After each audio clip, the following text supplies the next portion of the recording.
Kita kira dapat apa? Masa pakai GI ni, rumah kalau roboh, GI tu ada lagi.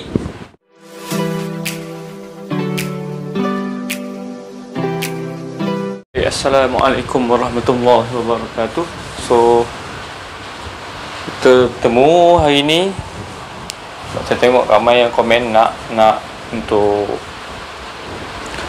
nak tahu harga bagi pendawaian rumah.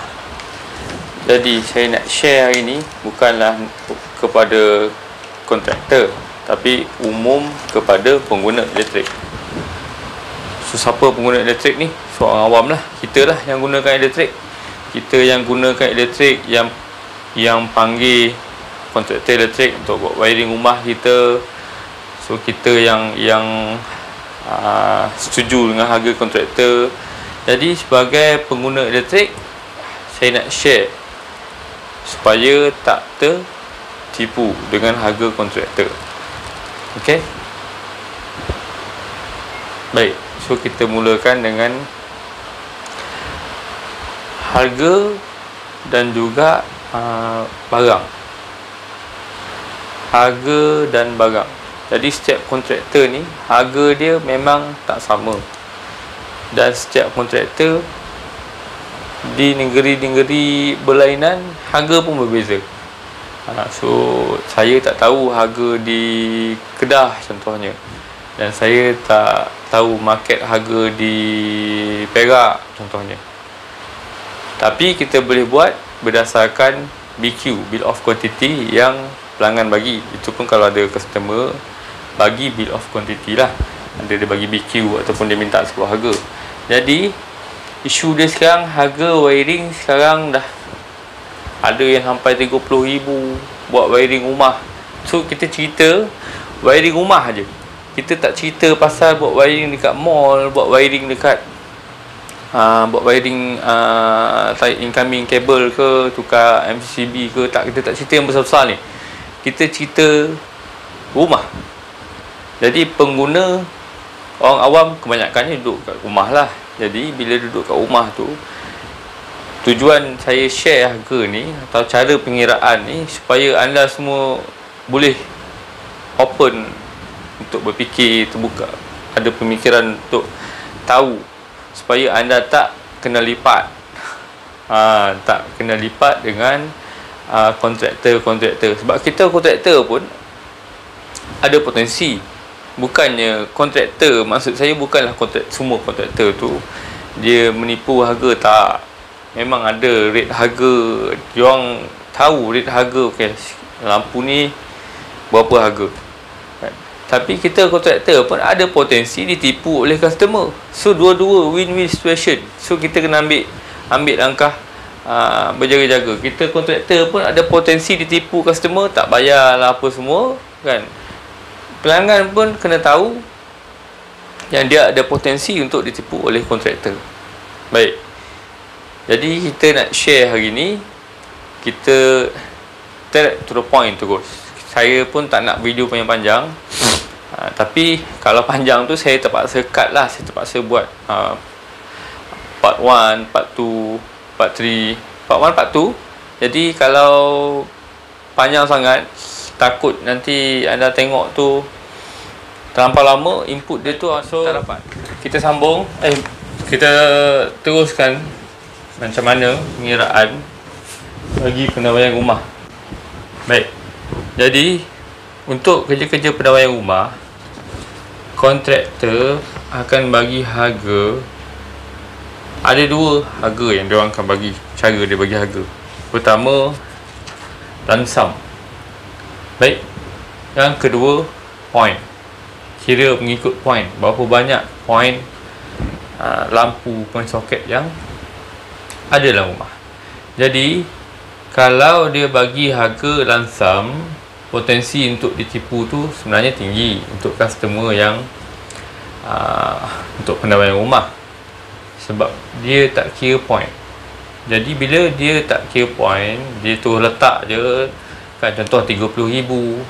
Jadi kos tu anda tak tahu 30,000 tu apa anda bayar. Memang betul pakai kabel mega, pakai DB metal, tapi pakai conduit. Tapi anda sebagai pengguna kena tahu bila lansam tu ditukar menjadi pengiraan dalam bentuk point, sebenarnya jauh beza harga tu.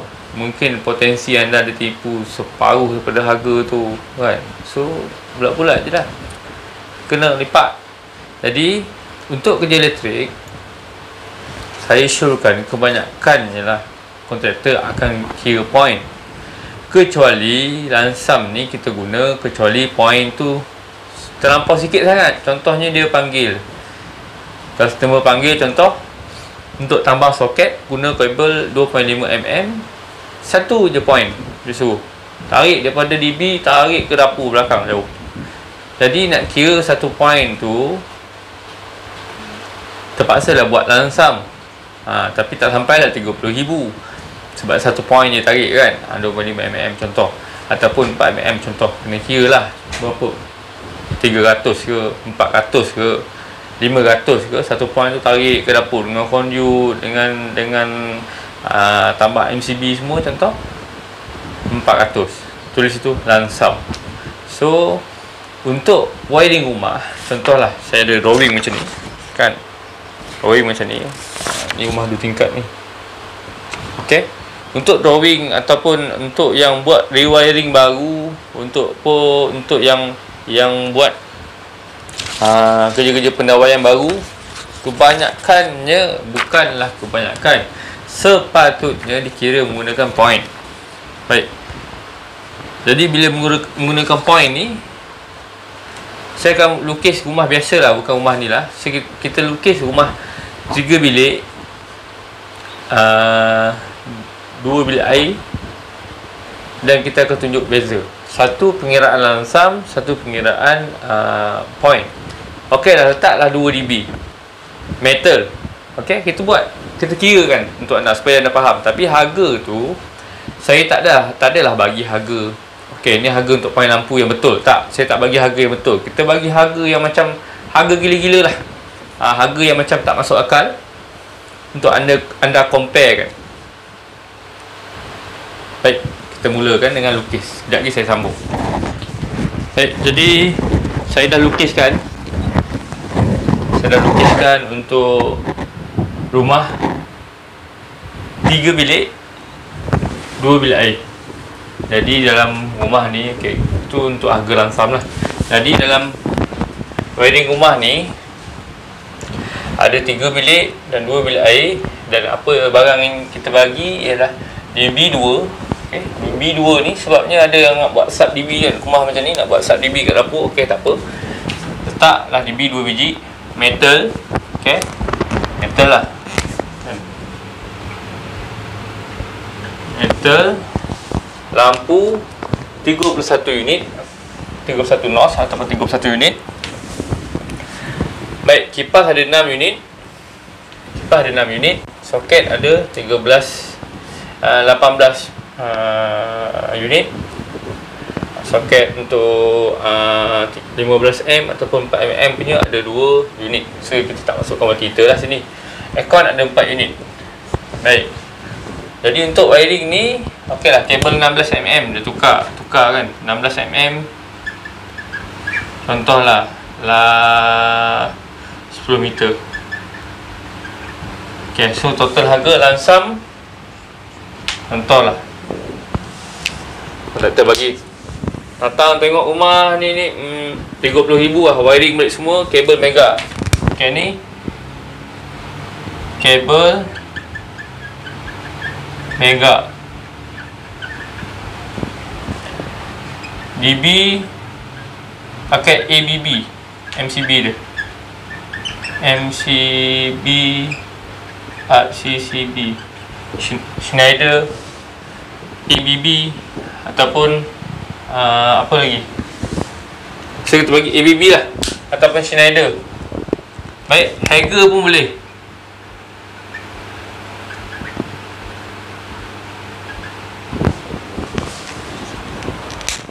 RM30,000.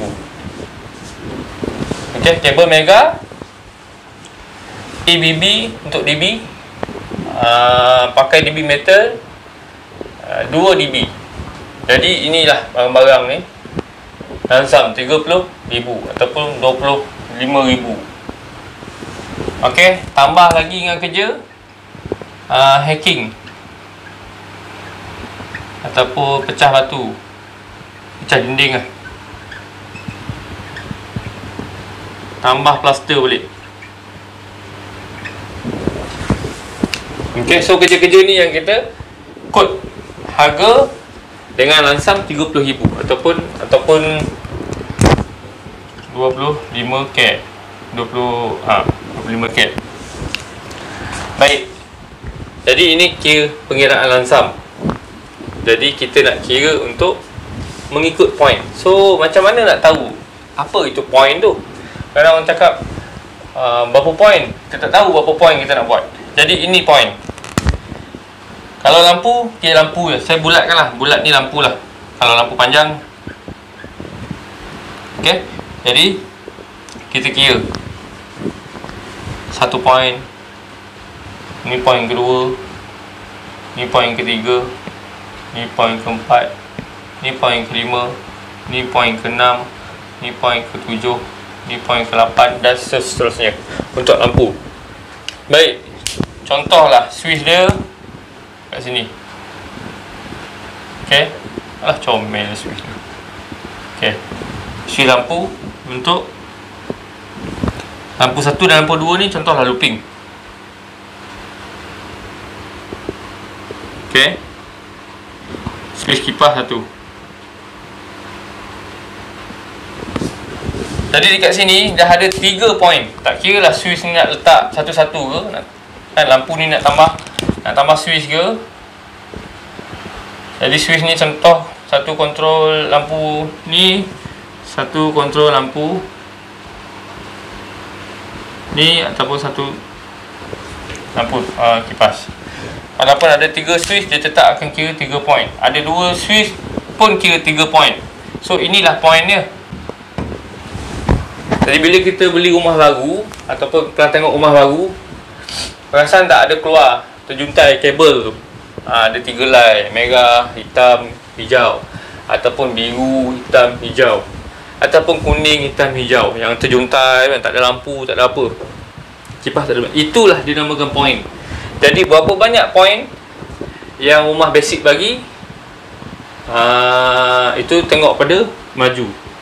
Baik, tapi kalau kita buat renovation ataupun nak rewiring baru ataupun nak buat penawaian baru rumah yang baru naik pun kita kena kira berapa point juga. Kalau point dia pakai lampu panjang sini 2 lah point dia.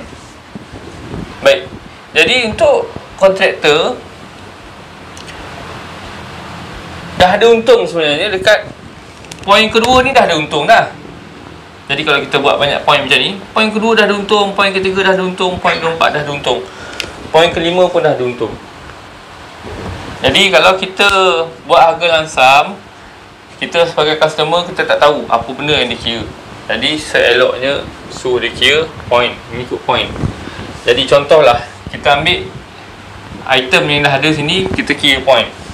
Boleh? Baik, DB metal ni nos berapa harga sebenarnya?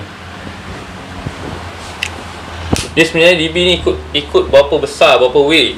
Dia bukan main letak je 2,000 ataupun 1,000. 1,000 tu kalau contohlah 16 weight metal, dah terlampau tinggi sebenarnya, dah beratus kali ganda dah untung. So kalau kontraktor mana yang buat macam tu, terpulang lah. Itu harga masing-masing. Pergi haji balik hari ke, tu tak kisah. Tu harga tak ada, kita tak ada kacau harga, nak potong harga ke, nak bawah ke, ataupun nak harga tertinggi ke, high quality ke apa, itu tak ada masalah. Kita nak tumpu pada pengguna yang perlu tahu untuk point elektrik ni. Jadi kalau kita kira lah 2 nos, kita ambil lah 1 dB tu 800 lah, 800. Okey, jadi 1600 ni. Baik, untuk 2 dB. Kabel kita bagi sub dB sini 10 mm. Daripada dB sini ke sini, contohlah 15 meter. Baik, kita letak lah 800 lah. Ini harga saya memang letak gila-gila tinggi lah. Kita tak kira, kita tak ukur per meter, kita tak kira. Kita main letak je. Okay, 800. Dua line je ni. Ni single phase rumah satu fasa. Jangan ingat phase pula. Ni rumah satu fasa. Macam yang ada video saya tengok tu, ialah rumah satu fasa kan. So 3 kabel lah. Red, yellow, red, hitam, merah, hijau. Hantar pergi sub-DB ni. Baik. Lampu.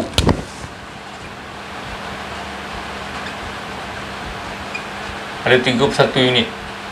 Kali kita letak lah. Ok, point ni 1 point berapa? Ok, lampu kita letak lah. Contoh 1 point kita letak 150. Pakai kabel mega kan.